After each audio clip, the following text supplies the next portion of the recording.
भारत में जल्द आने वाला है क्रिप्टो करेंसी कानून। पीएम मोदी ने अहम बैठक की अध्यक्षता की।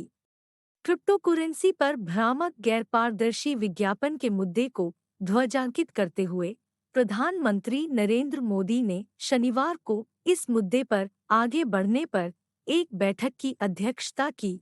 सरकारी सूत्रों ने कहा कि इस तरह के अनियमित बाजारों को मनी लॉन्ड्रिंग और आतंक वित्त पोषण के लिए अवसर नहीं बनने दिया जा सकता है।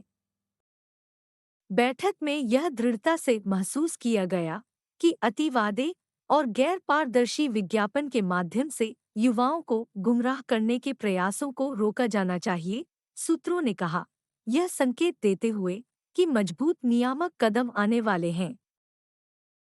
एक सूत्र ने कहा, सरकार इस बात से अवगत है कि यह एक विकसित हो रही तकनीक है। वह इस पर कड़ी नजर रखेगी और सक्रिय कदम उठाएगी। इस बात पर भी सहमति थी कि सरकार द्वारा इस क्षेत्र में उठाए गए कदम प्रगतिशील और दूरंदेशी होंगे। कहा, सरकार विशेषज्ञों और अन्य हितधारकों के साथ सक्रिय रूप से जुड़ना जारी रखेगी। सूत्रों ने कहा कि चूंकि यह मुद्दा भौगोलिक सीमाओं को काटता है, इसलिए यह महसूस किया गया कि इसके लिए वैश्विक भागीदारी और सामूहिक रणनीतियों की भी आवश्यकता होगी। क्रिप्टो करेंसी और संबंधित मुद्दों के लिए आगे बढ़ने पर बैठक बहुत व्यापक थी।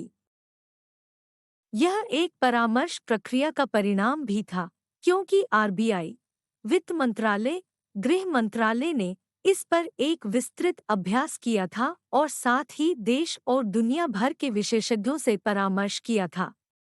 वैश्विक उदाहरणों और सर्वोत्तम प्रथाओं को भी देखा गया था।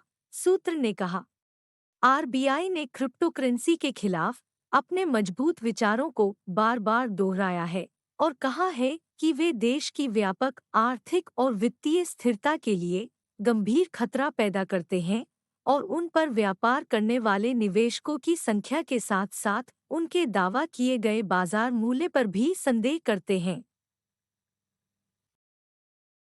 आरबीआई गवर्नर शक्तिकांत दास ने बुधवार को क्रिप्टो करेंसी की अनुमति के खिलाफ अपने विचार दोहराते हुए कहा कि वे किसी भी वित्तीय प्रणाली के लिए एक गंभीर खतरा हैं, क्योंकि वे केंद्रीय बैंकों द्वारा अनियंत्रित हैं।